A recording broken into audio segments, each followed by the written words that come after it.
स्वागत है आपका हमारे YouTube चैनल कहानियां बाय एनके पर। मेरा नाम रश्मि है।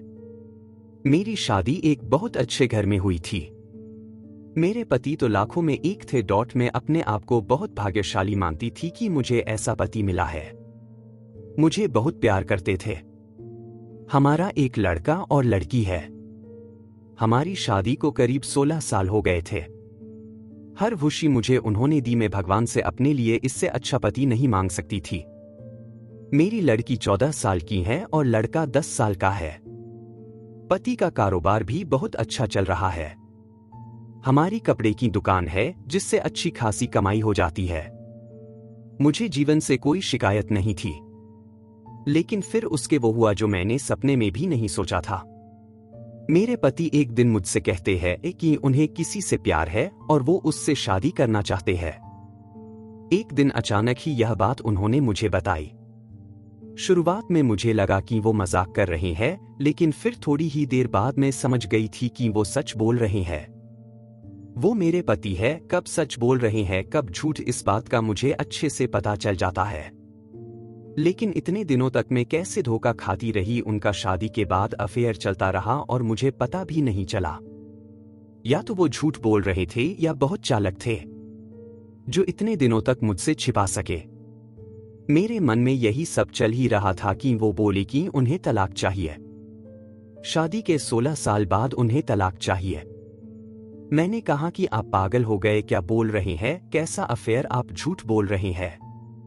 वो बोले कि नहीं, मैंने कल उसे बुलाया है, तुम खुद मिल लेना।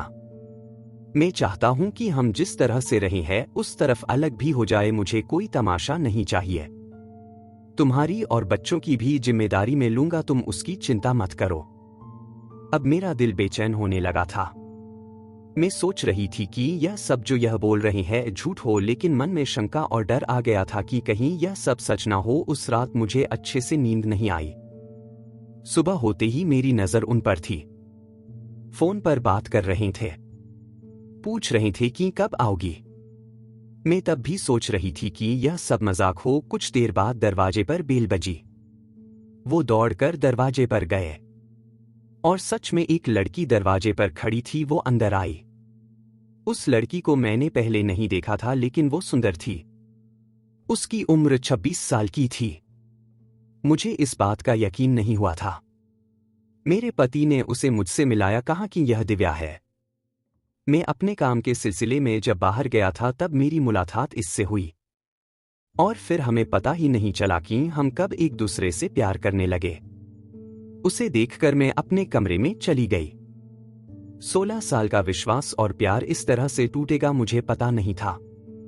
मैं शायद उम्र के साथ उनका मेरे प्रति आकर्षण कम हो गया था। वो कुछ घंटों के बाद कमरे में आए, बोले कि मैं फिर दोहरा देता हूं कि हम अच्छी तरह से अलग होते हैं। किसी तरह का नाटक मैं नहीं चाहता। उनके ऐसा कहने पर मैंने कहा कि यह सब आपको नाटक लग रहा है। क्या हो गया है आपको? आप तो ऐसे नहीं थे। यह कौन सा रूप आपने मुझे दिखाया है? वो बोले कि मैं तलाक के पेपर रेडी करवाता हूं। दिव्या चाहती है कि हम जल्दी से शादी कर लें। मैंने भी उन्हें कहा कि आपको जो करना है करे, मैं आपको तलाक नहीं देने वाली, मैं इसी घर में रहूंगी।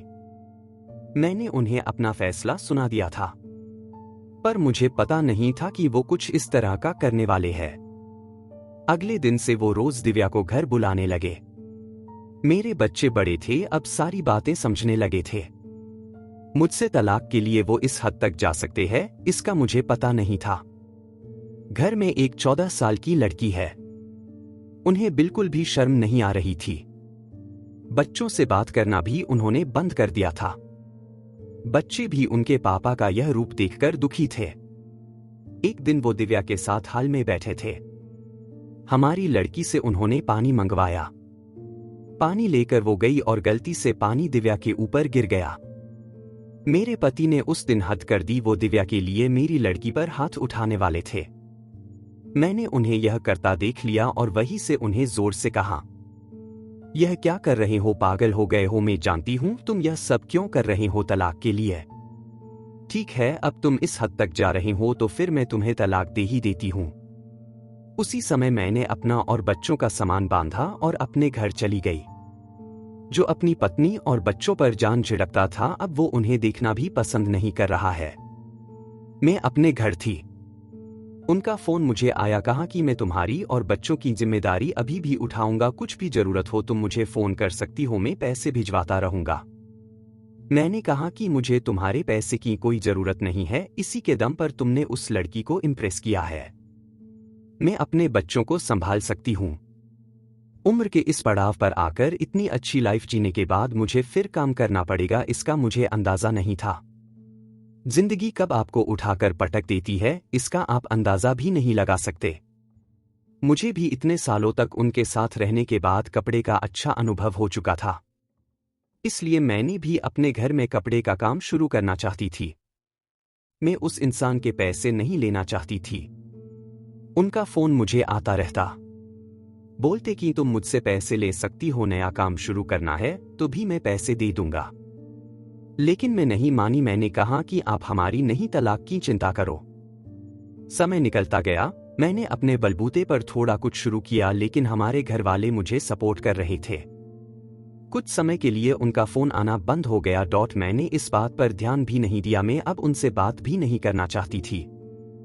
तलाक में अभी कुछ समय था। मैंने उन्हें कहा था कि जब भी आप बोलोगे मैं आ जाऊंगी, जहां साइन करना है कर दूंगी। मैंने अपने काम पर ध्यान देना शुरू कर दिया। मुझे कुछ माल खरीदने के लिए बाहर जाना था। इतने दिन उनके साथ रहने पर मुझे यह पता था कि क्या खरीदना और कहां से खरीदना है। उनका यह अनुभव मेरे काम आया। मैं उस शहर माल खरीदने के लिए गई। मैं वहां पहुंचकर उस दुकान से माल खरीद ही रही थी कि मुझे वहां दिव्या दिखाई दी। वो वहां किसी की और के साथ थी, हाथ पकड़े हुए। मुझे देख के साफ पता चल गया था कि अब वो इस लड़के के साथ है। मन ही मन मुझे खुशी हुई कि आखिर मेरे पति ने धोखा खाया। उन्होंने इस लड़की के लिए हमें छोड़ा था, जो कि अब किसी और के साथ है। फिर मैंने मन में सोचा कि अब किसी और को मैं धोखा नहीं खाने दूंगी, इसलिए मैंने उनका पीछा किया। वो एक ओपन रेस्टोरेंट में गए, मैं जाकर उन दोनों के सामने बैठ गई। मुझे देखकर उसके होश उड़ गए। वो उठ कर जाना चाहती थी, लेकिन मैंने उसका हाथ पकड़ा। मैंने उस लड़की का सच लड़के को बताना शुरू किया। मैंने सोचा था कि मैं उसे सच बताकर उसकी आंखें खोल दूंगी, लेकिन कुछ और ही हुआ। उसने जो मुझे बताया उससे मेरे पैरों तले जमीन निकल गई। मैं वहां से भागते हुए कैसे भी अपने पति के पास जाना चाहती थी। मैं उनके घर गई। वहां नौकर ने मुझे बताया कि वो अभी एक अस्पताल में है। वह अस्पताल उनके घर से ज्यादा दूर नहीं था, वह एक बड़ा अस्पताल था। मैं वहां गई। रिसेप्शन पर उनका नाम बताकर मुझे उनके कमरे का नंबर पता चला।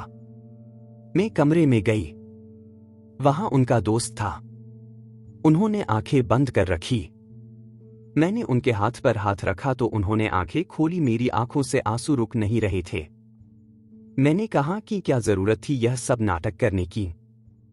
मुझे पहले क्यों नहीं साफ साफ बताया? मेरे पति एक गंभीर बीमारी से जूझ रहे थे। वो हमारी जिंदगी से दूर जाना चाहते थे ताकि उन्हें कुछ हो जाए तो हम ज्यादा दुखी ना हो। उनके इसी दोस्त ने उनके कहने पर उस लड़की के साथ मिलकर यह नाटक करवाया था। मैं अब उनके पास बैठकर घंटों रोती रही। बच्चों को भी मैंने बुला लिया, अब हम उनके साथ ही रहेंगे। अभी उन्हें हमारी और हमारे प्यार की सबसे ज्यादा जरूरत है। मैं भगवान से दुआ कर रही हूं कि वो हमारे साथ ही रहे, उन्हें कुछ ना हो। मुझे विश्वास है कि ऐसा होगा। इस तरह की रोमांचक कहानियां सुनने के लिए हमारे चैनल को सब्सक्राइब करें।